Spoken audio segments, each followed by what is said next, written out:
তো সারিকা দেবী, জানতে পারলে কিছু? সবকিছু। তাহলে বলে ফেলো, দেরি করে আর। ভাই, আমিও তো আছি। আচ্ছা, তাহলে আপনি শুরু করে দিন। আমিও শুরু করব। হ্যাঁ, নিশ্চয়ই। হ্যাঁ, গুড। তবে এবার দেখো, এটা তো তোমরা তখন জেনেই গেছো যে এই মেয়েটাকে গলা টিপে মারা হয়েছে। এর গলার চিহ্নটা দেখে তো তোমরা বুঝতেই পেরেছো, তাই না? হ্যাঁ ডক্টর, আমরা জানি একে গলা টিপেই খুন করা হয়েছে। হ্যাঁ হ্যাঁ, ওর মৃত্যু গলা টেপার জন্যই হয়েছে। আর গলা কোনো বেল্ট দিয়ে টেপা হয়েছিল। সেটা কি করে জানা গেল? দেখো, এর গলার ওপর যে চিহ্নটা রয়েছে সেটা তো এই রকম চওড়া, আর মন দিয়ে দেখো কোথাও কোথাও গাঢ় আছে আর কোথাও কোথাও হালকা। আর যদি কোনো দড়ির মতো কিছু দিয়ে করা হতো তাহলে এই চিহ্ন এত চওড়া হতো না, এই বেল্টের মতো। আর পুরো গলাটাতে একই ধরনের হতো, কোথাও হালকা আর কোথাও গভীর, এরকম নয়। এক্সিলেন্ট। কি অসম্ভব ইন্টেলিজেন্ট আপনারা। ডক্টর সালুখে, পরের জন্মে আমি ফরেনসিক এক্সপার্টই হব। আরে ভাই ফ্রেডি, তুমি পরের জন্মের কথা কেন বলছো? এই জন্মটাই তাকে সামনে নাও না। আরে পরের জন্মের কথা ভাবছে। হ্যাঁ, আমি কি যেন বলছিলাম। আরে আপনি ওই গলা বেল্ট গলা ওই হ্যাঁ, বেল্ট। দেখো, বেল্ট দিয়ে এইভাবে গলাটা চেপে ধরেছে, আর পরে একে পেছন থেকে মাথার পেছন দিকে কোনো ভারী জিনিস দিয়ে আঘাত করা হয়েছে। ডক্টর সালুখে, খুনি যদি একে গলা টিপেই মেরে থাকবে তাহলে পেছন থেকে মাথায় বাড়ি মারলো কেন? আরে ভাই, খুনি চাইনি যে যে কোনো ভাবেই হোক মেয়েটা যেন বেঁচে না যায়। কখন মারা গিয়েছিল?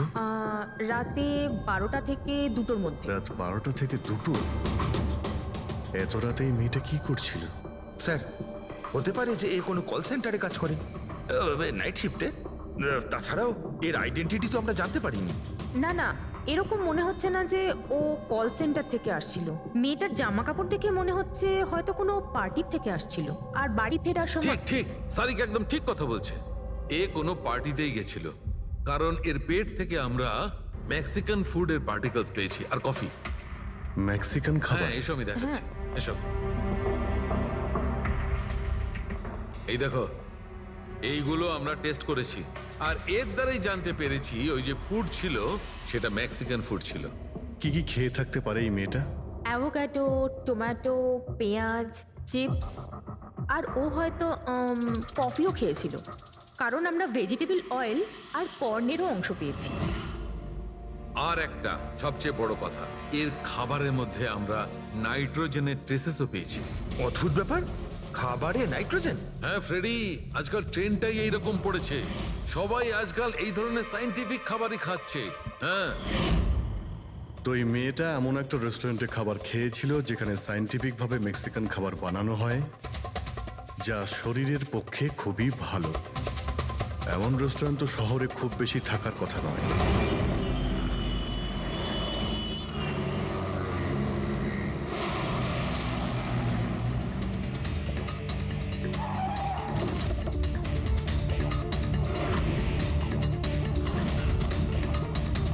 মনে হচ্ছে নিশ্চয়ই এখানে কোনো ক্লু পাওয়া যাবে।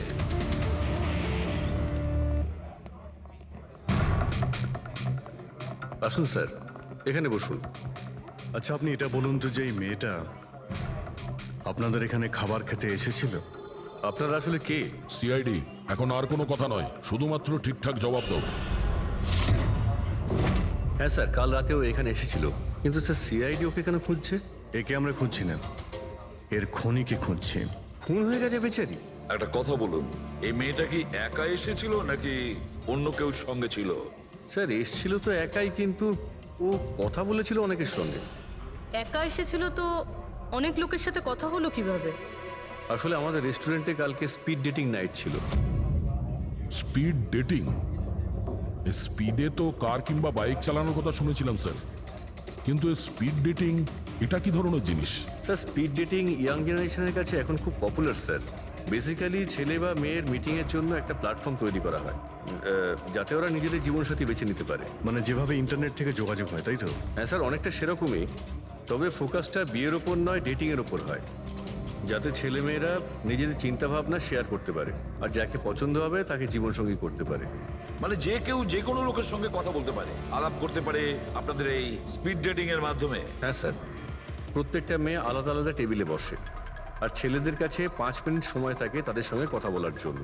মেয়েরা কথাবার্তার ভিত্তিতে তাদের লিস্ট থেকে 10-এর মধ্যে মার্কস দিতে থাকে ছেলেদের, আর ডেটিং এজেন্সি এই মার্কসের ভিত্তিতে ছেলে মেয়েদের জীবনসঙ্গী বেছে দেয়। আচ্ছা, কতজন এসেছিল এই আপনাদের স্পিড ডেটিং এ? স্যার 10টা ছেলে আর 10টা মেয়ে ছিল। খুব ভালো ইভেন্ট হয়েছিল স্যার।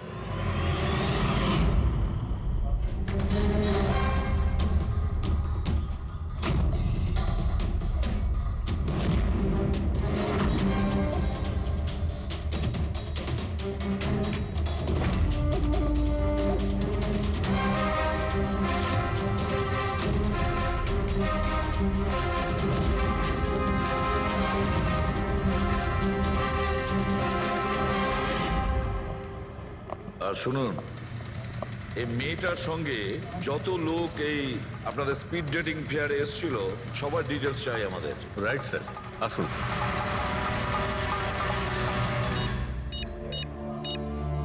স্যার এই হলো এই ম্যাডামের ডিটেলস।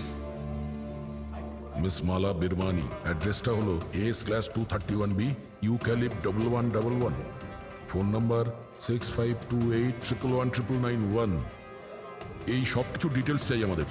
আচ্ছা, ওই মেয়েটা কালকে মেক্সিকান খাবারের সঙ্গে কফিও খেয়েছিল কি? না স্যার, কফি তো পাওয়াই যায় না আমাদের রেস্টুরেন্টে। আপনাদের এই রেস্টুরেন্টে কফি পাওয়া যায় না? না স্যার। আচ্ছা আচ্ছা, আপনি এর প্রিন্ট আউটটা নিয়ে আসুন। আনছি স্যার।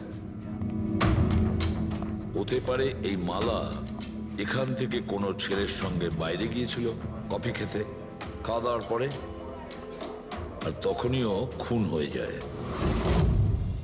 কি? এটা কিভাবে সম্ভব?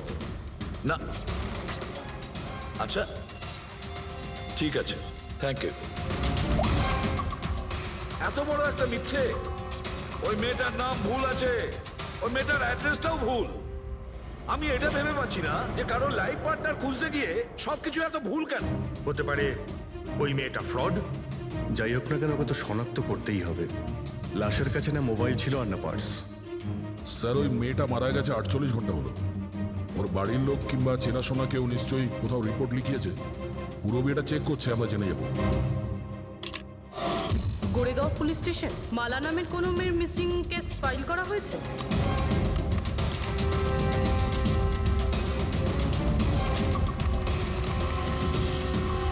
আচ্ছা, গ্রেট, থ্যাঙ্কস। আপনি আমাকে কমপ্লেনের ফাইল পাঠাতে পারবেন? আর হ্যাঁ, প্লিজ আপনি ওর পরিবারকে কিছু জানাবেন না। স্যার, হ্যাঁ, স্যার এই মেয়েটার আসল নাম মালিনী, আর মরুর এলাকাতে ওর মিসিং কমপ্লেন ফাইল হয়েছিল। মিসিং কমপ্লেন ওর স্বামী আর শ্বশুর শাশুড়ি করেছে স্যার। কি? একজন বিবাহিত মহিলা, সে স্পিড ডেটিং এ? সেটাই তো। আর সেটাও আবার কোনো নকল নাম দিয়ে। হ্যাঁ বলুন। সিআইডি।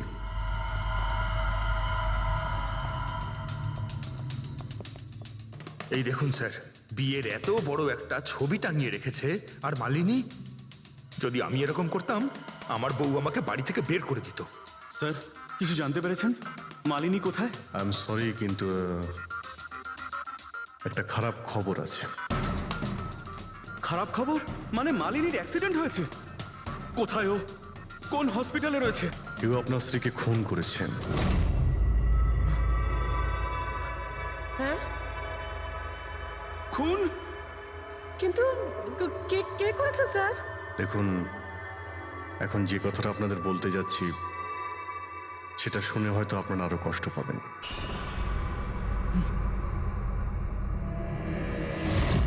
Speed dating? সেটা আবার কি স্যার? এটা এমন একটা প্রোগ্রাম যেখানে ছেলে মেয়েদের দেখা হয় তাদের জীবন সঙ্গী বেছে নেওয়ার জন্য। আর মৃত্যুর রাতে মালিনী এরকমই প্রোগ্রামে গিয়েছিল। আমার পোড়া কপাল, আমার ছেলে ঘরে থাকতে ও আরেক জীবন সঙ্গী খুঁজতে চলে গেল। ব্যাস, এটাই তো বাকি ছিল। বংশের নাকে ঝমা ঘষা দিয়েছে ও। স্যার, মনে হচ্ছে আপনাদের কিছু একটা ভুল হচ্ছে। আমাদের বিবাহিত লাইফ তো খুব ভালোই চলছিল, তাহলে ওর নতুন পার্টনারের কিসের প্রয়োজন পড়লো? আফসোস এটাই যে এই প্রশ্নের উত্তর দেওয়ার জন্য মালিনী এখন বেঁচে নেই। সেই জন্য এর উত্তর এখন তো আপনাকেই দিতে হবে। বলতে পারেন আমরা খুব সাধারণ একটা পরিবার, ছিলাম অন্য জায়গায়। কিছুদিনই হয়েছে আমরা এখানে এসে থাকছি। আপনার অ্যারেঞ্জ ম্যারেজ ছিল নাকি love marriage? Sir, arrange marriage ছিল।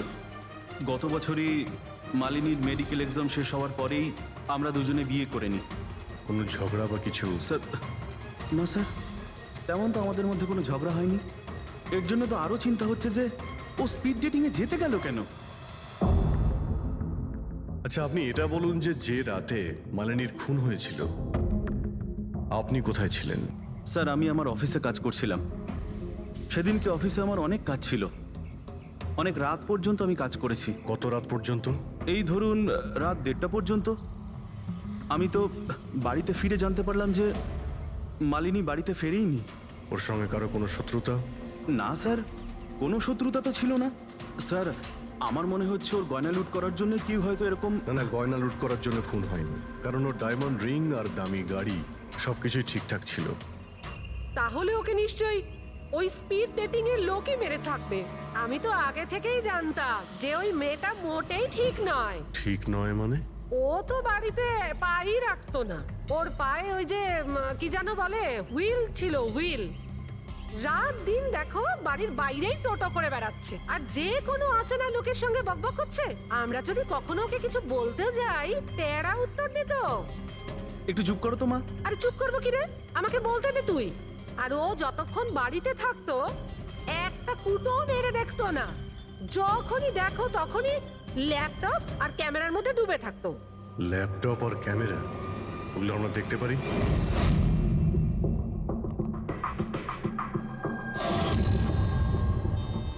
স্যার, এই হলো ওর ল্যাপটপ।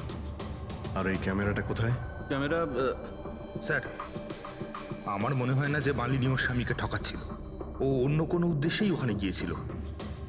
উদ্দেশ্য কি ছিল সেটা এই ক্যামেরার ল্যাপটপ থেকে জানতে পারাই যাবে। স্যার,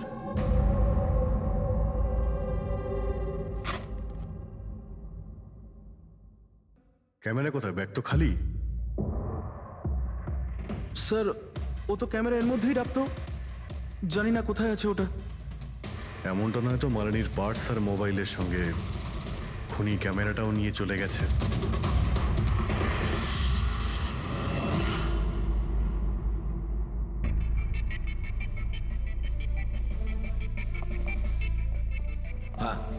স্যার, এই স্পিড ডেটিং এর কনসেপ্টটা তো বেশ ভালো, কিন্তু যদি সাবধান না থাকা হয় তো খুবই ক্ষতি হতে পারে।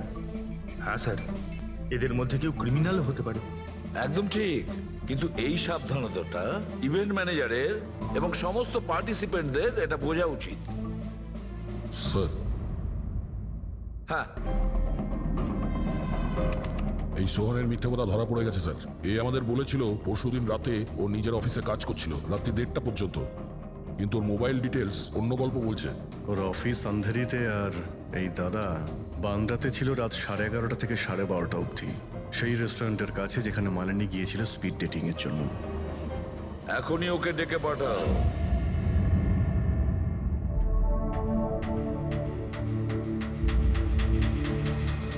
স্যার, আপনাদের মনে হয় কোথাও ভুল হচ্ছে।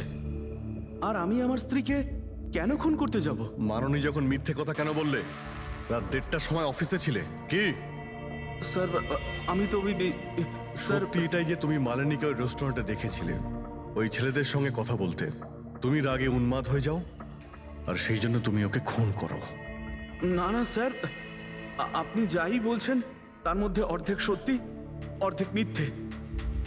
হ্যাঁ, আমি সেদিন রেস্টুরেন্টে গিয়েছিলাম, আমি ওখানে মালিনীকে দেখেছিও, কিন্তু কিন্তু আমি ওকে মারিনি স্যার। আর আর আপনাদেরকে আমি মিথ্যে কথা বলেছিলাম কারণ আপনারা যেন আমাকে না সন্দেহ করেন। তুমি মালিনীকে মারোনি, তাই তো? ঠিক আছে। আচ্ছা, 1 মিনিটের জন্য ভেবে নিলাম যে তুমি সত্যি কথা বলছো, যে তুমি মালিনীকে খুন করনি, কিন্তু সেই কথাটা বোঝাও আমাকে। এটা বলো, তুমি আগে থেকেই কি করে জানতে যে মালিনী ওই রাতে ব্যান্ড্রার ওই রেস্টুরেন্টে স্পিড ডেটিং ইভেন্টে পার্টিসিপেট করতে যাচ্ছে?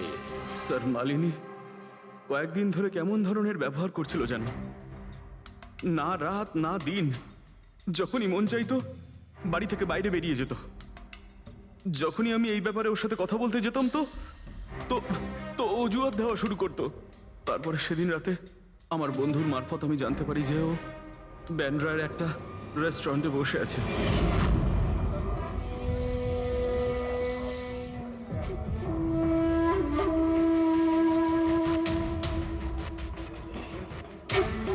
নিজের স্ত্রীকে স্পিড ডেটিং এ দেখে আমার মনটা একেবারে ভেঙে যায় স্যার।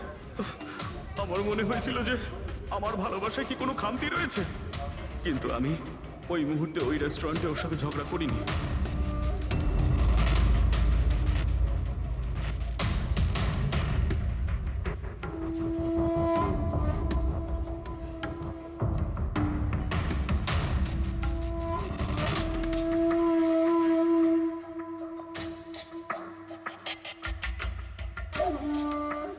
আর যখনই ও বাইরে চলে এসেছিল আমি কিছু বলার আগেই ও অটো অটো ধরে তাড়াতাড়ি চলে যায়।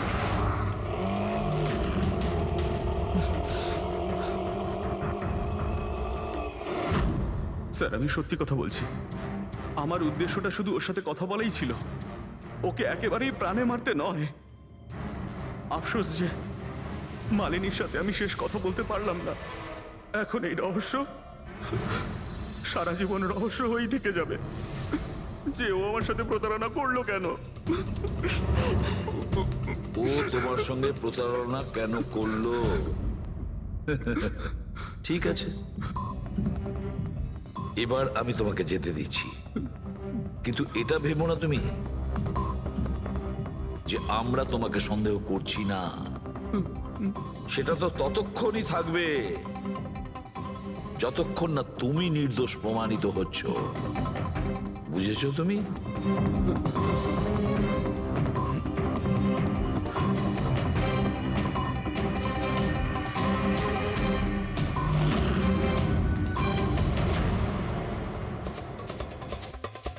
স্যার এই যদি না হয় তাহলে সন্দেহ ওদের দিকেই যাচ্ছে যারা মালিনীর সঙ্গে ওই দিন রাতে ছিল। রবি, কিছু জানতে পারলে? স্যার ওই দিন রাত্রে মালিনী 6 জন লোকের সাথে কথা বলেছিল। সুনীল, আরজে, হেমন্ত, গৌরব, ময়ূক আর প্রতীশ। একটা কাজ করি আমরা, ওই 6 জনকে রেস্টুরেন্টে ডাকো, ভালো করে জিজ্ঞাসাবাদ করতে হবে। খুনি নিশ্চয়ই এদের রেস্টুরেন্টের খুব বদনাম হচ্ছে। একটা নিরীহ মেয়ে খুন হয়েছে, হ্যাঁ, আর তুমি তোমার রেস্টুরেন্টের নাম নিয়ে পড়ে আছো। শুধু নিজের ব্যাপারে তুমি ভাবছো, একটু সমাজের ব্যাপারেও ভেবে দেখো। হ্যাঁ স্যার, হ্যাঁ, স্যার সবাইকে আধ ঘন্টার গ্যাপে গ্যাপে ডেকেছি। ঠিক আছে, গুড। একটা কথা ঠিক করে বলো, যখন এখানে ইভেন্ট চলছিল তখন তুমি এখানেই ছিলে তো? হ্যাঁ স্যার। তাহলে যদি এদের মধ্যে কেউ আমাদের কাছে মিথ্যে কথা বলে, কোনো কিছু লুকোনোর চেষ্টা করে, তাহলে সঙ্গে সঙ্গে আমাদের বলে দেবে, কেমন? ঠিক আছে স্যার। স্যার মেয়েটা সুন্দরী ছিল, কিন্তু ততটাই বোরিং।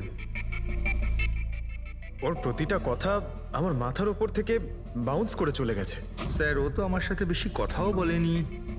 হতে পারে যে আমাকে দেখে ও লজ্জা পেয়েছিল, বা আমাকে ওর আদৌ পছন্দ হয়নি। স্যার ও আমার সঙ্গে ছিল আবার ছিলও না। ছিল অথচ ছিল না মানে? স্যার অ্যাকচুয়ালি ও কথা তো আমার সঙ্গেই বলছিল, কিন্তু ওর মন অন্যদিকে ছিল, বারবার অন্য কাউকে দেখছিল। স্যার আমার মনে হয় ও আমার এবং আপনাদের সবার সময় নষ্ট করছে। ওর লাইফ পার্টনার বেছে নেওয়ায় কোনো ইন্টারেস্টই ছিল না স্যার। তার থেকেও বড় কথা স্যার, ওর মন অন্য কোথাওই ছিল। স্যার আমার তো ওকে খুবই পছন্দ হয়েছিল, কিন্তু মনে হয় ওর আমাকে পছন্দ হয়নি। ওর মনে হয় আরেকজনকে পছন্দ হয়েছিল, যার সাথে ও খুব হেসে হেসে কথা বলছিল। সে কে? গৌরব। হ্যাঁ স্যার, আমাদের টিউনিং তো খুব ভালো সেট হয়েছিল। ইনফ্যাক্ট আমরা অনেক কথাই বলেছিলাম। কি কি কথা হয়েছিল মালিনীর সাথে? জেনারেল কথাবার্তা sir, favourite hobbies, favourite movies, favourite colour, এইসব। ইনফ্যাক্ট ও এত বেশি নার্ভাস হয়ে পড়েছিল যে ওর জুসটাই আমার উপর ফেলে দিয়েছিল। তাহলে মিটিং এর পরে তোমাদের নাম্বার নিশ্চয়ই এক্সচেঞ্জ হয়েছিল? না স্যার, নাম্বার এক্সচেঞ্জ হয়নি। ও বলেছিল ইভেন্ট শেষ হওয়ার পর 8 ঘন্টার মধ্যে আমার সঙ্গে কফি শপে দেখা করবে। এর পেট থেকে আমরা মেক্সিকান ফুডের পার্টিকলস পেয়েছি আর কফি। আচ্ছা, তার মানে গৌরব তুমি ওর সঙ্গে কফি শপে দেখা করো ইভেন্টের পরে। কোথায় স্যার, 2 ঘন্টা ওয়েট করেছিলাম কফি শপে, ও আসেইনি। সত্যি বলছো? স্যার মিথ্যে কেন বলবো? ঠিক আছে, আমাদের ওই কফি খাওয়াবে তো? শিওর স্যার, কখনো যাওয়া যাবে? কখনো কেন, এখনই চলো। যাই। বলুন স্যার, কোন কফি নেবেন? তবে এখানকার cold coffee with vanilla ice cream বেশ ফেমাস, আপনি বললে সেটা অর্ডার করতে পারি। আমার জন্য একটা cold coffee with ice cream. Coffee toffee তো খাওয়া হবে, আগে এটা বলো যে তোমরা ওই দিনকে ঠিক কোন জায়গাতে বসেছিলে? ওহ স্যার, আমরা ভেবেছিলাম আমরা কফি খেতে এসেছি, কিন্তু আপনি তো এখনো আপনার তদন্ত চালিয়ে যাচ্ছেন। তদন্ত শেষ হওয়ার পরে কফি খাওয়ার যে মজা সেটা এখন পাবো না। Hello sir. পরশু রাতে সিসিটিভি ফুটেজ আমরা দেখতে চাই ম্যানেজার বাবু। সরি, কিন্তু সিসিটিভি ক্যামেরা তো 1 মাস ধরে আউট অফ ওয়ার্কিং। আর ঠিকও করেননি। স্যার, বিজনেস একেবারে জিরো, ক্যাফেতে অলরেডি লোকসানই হচ্ছে। আমি ভাবলাম যে এর মধ্যে আবার নতুন করে আলাদা এক্সট্রা ফালতু খরচা করে কি লাভ। আচ্ছা, আপনি এই ছবিটা দেখুন। এই মেয়েটা কি এসেছিল পরশু রাতে? স্যার এক্স্যাক্টলি আমার ঠিক মনে তো পড়ছে না। ক্যাফেতে তো অনেক ধরনের লোকজনই আসে যায়। অনেক ধরনের লোকজনই এখানে আসে, তাও ক্যাফে চলছে না বলছেন? স্যার? আচ্ছা, এনার পরশু দিনের বিল আছে নিশ্চয়ই, দেখাবেন আপনি? হ্যাঁ স্যার।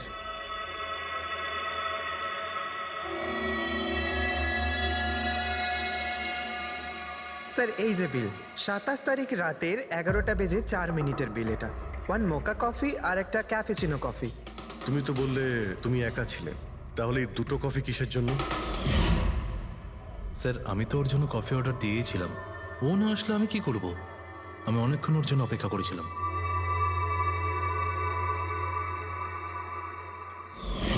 স্যার এবার তো খান আমার সঙ্গে কফি। খাবো, নিশ্চয়ই খাবো, কিন্তু কেসটা শেষ হওয়ার পর। ঠিক আছে স্যার, তাহলে আমি যাই এখন। তুমি যেতে পারো। Thank you very much. Most welcome. Sir, এই কেসটা তো আমার মাথার কল কবজা পুরো ঢিলা করে দিয়েছে। যদি মালিনী এখানে কফি নাই খেয়ে থাকে, তাহলে খেলো কোথায়?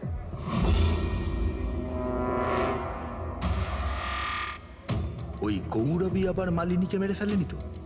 ও মালিনীকে এই কফি শপে ডেকেছিল কফি খেতে, সে যখন আসে না ও ভেঙে পড়ে, খুন করে দেয়। যে কোনো কিছু হতে পারে এই কেসে ফ্রেডি, যে কোনো কিছু হতে পারে। স্বামীও মারতে পারে, ওই ছেলেদের মধ্যে কেউ হতে পারে, বা কোনো তৃতীয় পার্টি। মনে আছে তোর ক্যামেরাটা উধাও? এমন কেউ যার ওই ক্যামেরাতে কোনো ছবি নিয়ে প্রবলেম আছে।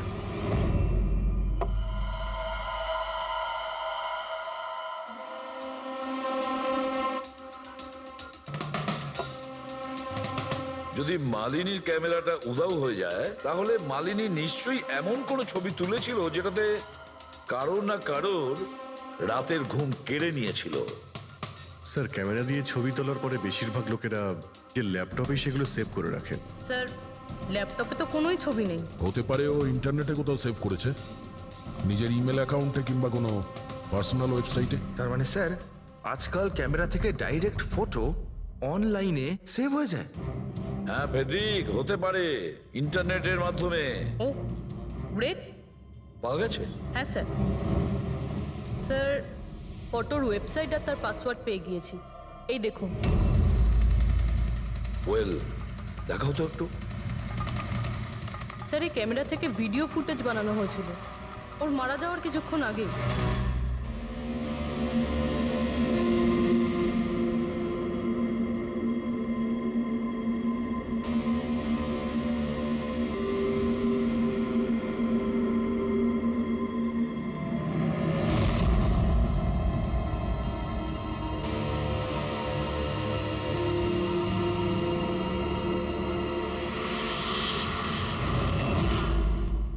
এই ফুটেজের জন্যই মালিনীর খুন হয়নি তো?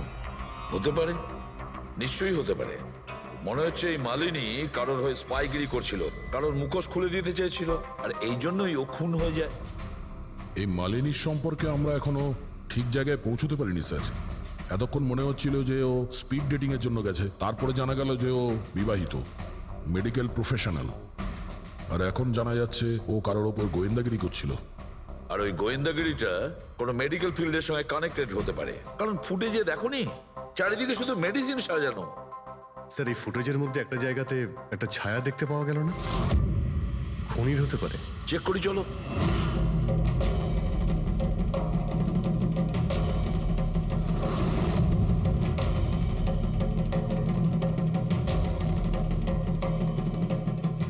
এর মধ্যে যে ডেটগুলো দেখতে পাচ্ছি এ তো এক্সপায়ার হয়ে গেছে। ওষুধগুলোর সঙ্গে অ্যাসিটনও রেখেছে। অ্যাসিটোন? স্যার এই কেমিক্যাল দিয়ে তো ওরা ওষুধের ওপর পুরনো এক্সপায়ারি ডেট উঠিয়ে দিয়ে নতুন ডেট দিতে পারে। আর সেটা ওরা বাজারে ছাড়তে পারে বিক্রির জন্য। কয়েকটা টাকার জন্য মানুষের জীবন নিয়ে এত বড় খেলা খেলছে। এটার খোঁজ নিতেই মালিনী ওখানে গিয়েছিল। হ্যাঁ স্যার, ওই খুনি মালিনীর ক্যামেরাটা তো চুরি করে নিয়েছিল, কিন্তু এটা জানতো না যে মালিনী মরার আগে পুরো ফুটেজটা ওয়েবসাইটে দিয়ে দিয়েছিল।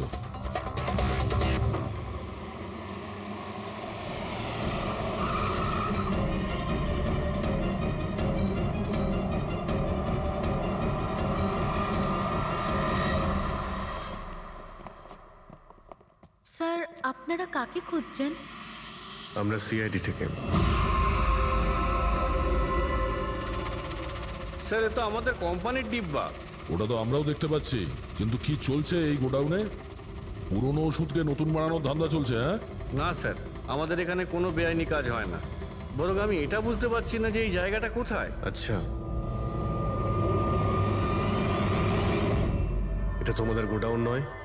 স্যার এটা তো আমাদের কোম্পানির গোডাউন নয়। ইনফ্যাক্ট আমাদের কোম্পানির গোডাউন এই বিল্ডিং এর নিচেই আছে, আপনারা চাইলে চেক করতে পারেন। নিশ্চয় স্যার, আমাদের কোম্পানির নাম ভাঙিয়ে কেউ বেআইনি কাজ করছে। কিন্তু আপনাদের কোম্পানিতে যে পুরনো ওষুধ, ওগুলো কি করেন আপনারা? স্যার একটা কোম্পানিকে আমরা কন্ট্রাক্ট দিয়েছি আমাদের কোম্পানির সব পুরনো মেডিসিনগুলোকে ডিস্ট্রয় করার জন্য। আমাদের কাছে রেকর্ডও আছে, আপনি চাইলে দেখতে পারেন। এক মিনিট।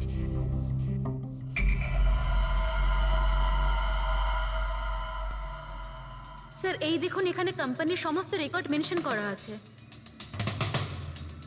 তো এদের কাছে তোমাদের কোম্পানির নতুন বক্সগুলো এলো কি করে? তার মানে পুরো ধান্দাটাই পুরনো ওষুধ নষ্ট করার কোম্পানিতে চলছে। কোম্পানির নাম হলো BTI medical waste management company. এই কোম্পানিতে কার সঙ্গে কথাবার্তা হয় আপনাদের? স্যার মিস্টার গৌরব কুমার। গৌরব কুমার? এই গৌরব কুমার? স্যার ইনি মিস্টার গৌরব কুমার। হ্যাঁ স্যার এই। কিন্তু আপনাদের কাছে এনার ফটো কিভাবে এলো? অনেক বড় ফ্যান আমি এর। দরজা সব লক চেঞ্জ হয়েছে কিনা? হ্যাঁ স্যার, এই নিন। তাড়াতাড়ি সবাই কাজ করো, অনেক কাজ পেন্ডিং রয়েছে। গো। কি ব্যাপার গৌরব, খুব রেগে আছো মনে হচ্ছে? স্যার আপনারা এখানে? আমাকে ডাকতে পারতেন।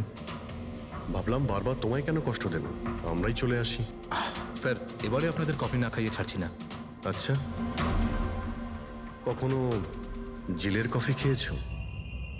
জেলের কফি? হ্যাঁ, অভ্যেস করে নাও, কারণ বাকি জীবনটা তোমার ওখানেই কাটতে চলেছে। স্যার আপনারা এখনো আমাকে সন্দেহ করেন? সন্দেহ করবো না তো কি করবো, হ্যাঁ?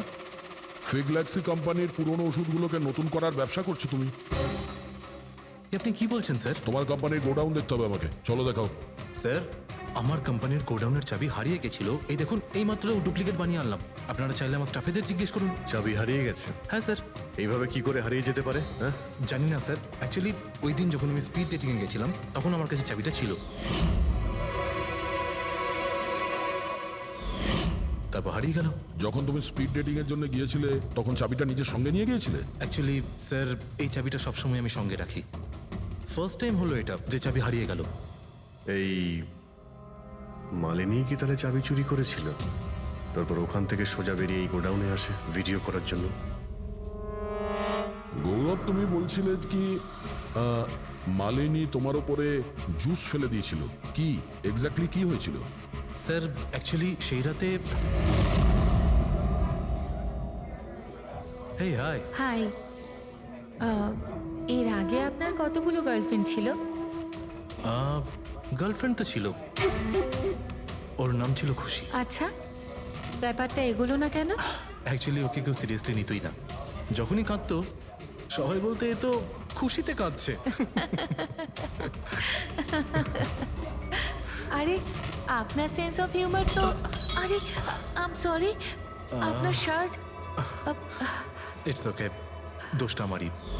তারপরে চলে গেল। হয়তো চাবিটা সেই সময় হারিয়ে যায়।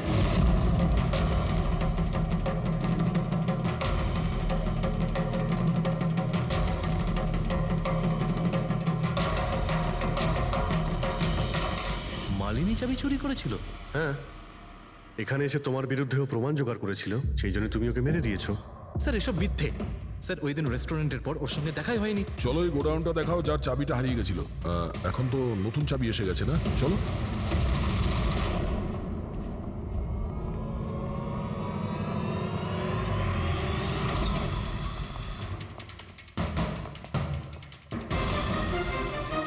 স্যার, এটা তো সেই জায়গাটাই যার ফুটেজ মালিনী শুট করেছিল।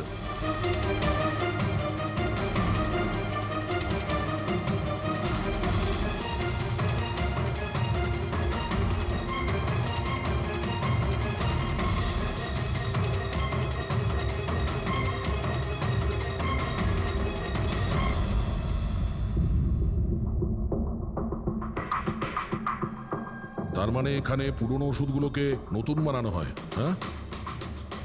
বাহ মিস্টার গৌরব, এইভাবে পুরনো ওষুধগুলোকে নষ্ট করছিলেন আপনি, হ্যাঁ? সবাই তোমাদের উপরে ভরসা করে ওষুধ কেনে, আর তোমরা তাদের বিষ বিক্রি করছো, বিষ। স্যার আমার কথা বিশ্বাস করুন, না আমি এরকম কোনো ওষুধের ব্যবসা করেছি, আর না আমি মালিনীকে খুন করেছি। মিথ্যে কথা বলছো তুমি। ওই রাতে রেস্টুরেন্ট থেকে তোমার কার্ড চুরি করে মালিনী এখানে আসে।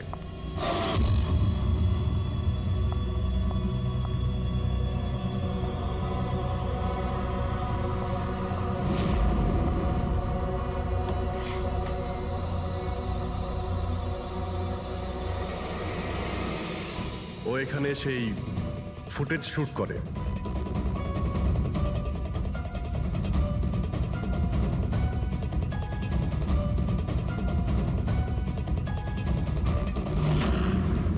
তারপর ও কোনো কফি শপে যায় ইন্টারনেটের জন্য, যাতে ও ফটো আপলোড করতে পারে।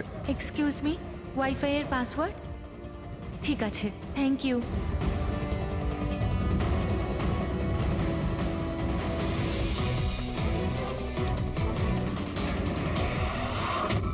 আর যেই ও কফি শপ থেকে বাইরে বেরিয়েছিল তুমি ওকে ফলো করেছো, আর যেই সুযোগ পেয়েছো অমনি ওকে মেরে দিয়েছো, হ্যাঁ? আর ওর লাশটাকে সমুদ্রে ফেলে দিয়েছো। স্যার সেই রাতে আমি গোডাউনে আসিনি। আমার কথায় বিশ্বাস নেই তো? ঠিক আছে, ওয়াচম্যানকে জিজ্ঞেস করুন। ওই ফুটেজে একটা ছায়া দেখতে পেয়েছি, কে ছিল সে? স্যার আমি কি করে জানবো সে কে ছিল? আচ্ছা, এক্ষুনি জেনে যাবো, চলো।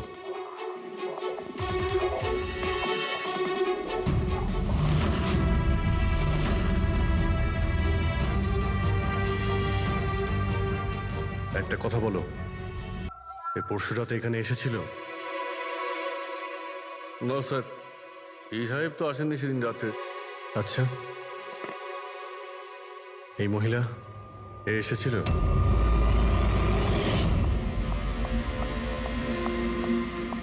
আরে ম্যাডাম, কে আপনি?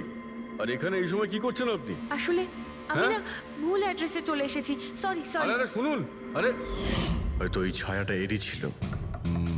আর কেউ এসেছিল এই মহিলা ছাড়া? না স্যার, আর কেউ আসেনি সেদিন রাতে। দেখলেন স্যার, আমি বলেছিলাম না আপনাদের আমার কোনো দোষ নেই। আপনারা খামোখা প্রথম দিন থেকে আমার পিছনে হাত ধুয়ে পড়ে আছেন।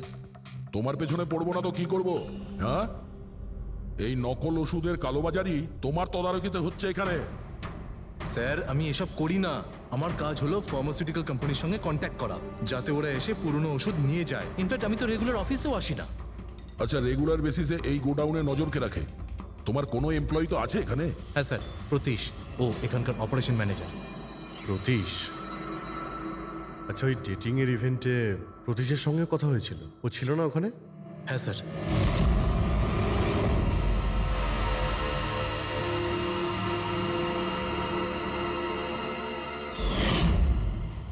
আচ্ছা, এরকম নয় তো যে ওই প্রতীশ মালিনীকে দেখে নিয়েছে চাবি চুরি করতে আর ওকে ফলো করেছে? এই প্রতীশের সঙ্গে একটু দেখা করতে হবে।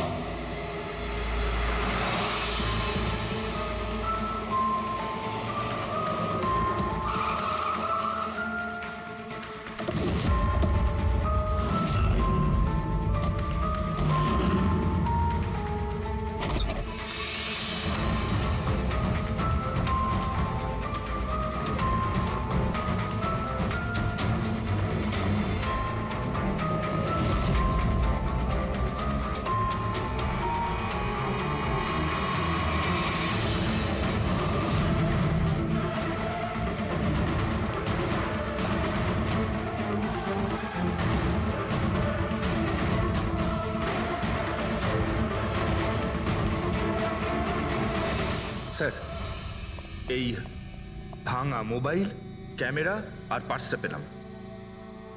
স্যার স্যার ওখান থেকে পালাচ্ছে।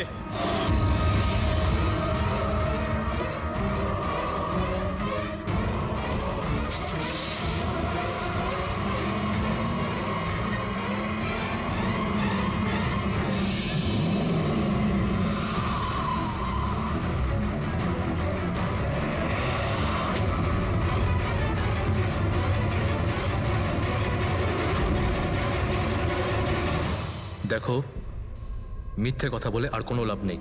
সিআইডি সবকিছু জানতে পেরে গেছে। স্যার ভুল করে ফেলেছি আমি। মালিনী সিবিটি হসপিটালে কাজ করত, ওষুধ রিয়াক্ট করা বন্ধ করে দিয়েছে। তখন দেখি কিছু পেশেন্টস মারাও যায়।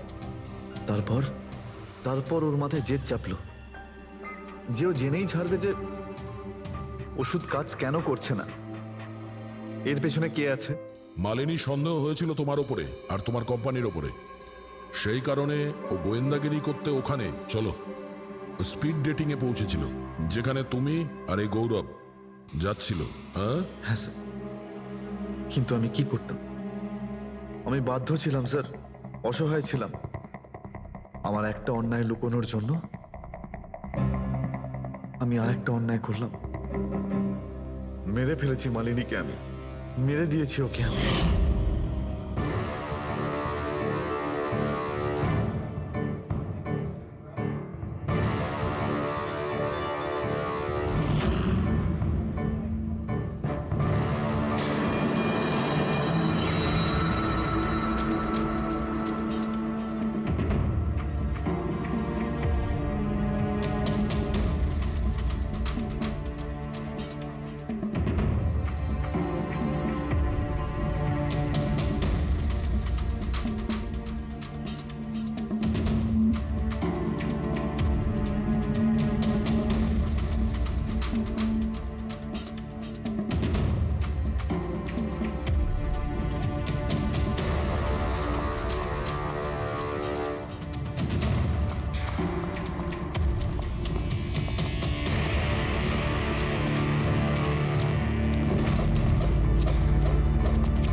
মোবাইল আর পার্স কেন চুরি করেছিলেন?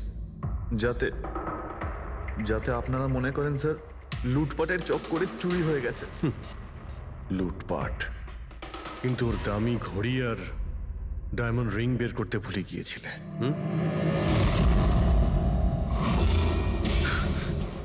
তুই আমার স্ত্রীকে খুন করেছিস, আজ তোকেই আমি মেরে ফেলে দেবো। দেখো, ছাড়বই না আমি তোকে কিছুতে। ওকে শাস্তি আইন দেবে, ও অবশ্যই মারা যাবে, কিন্তু তোমার হাতে নয়, ফাঁসির দড়িতে ঝুলে।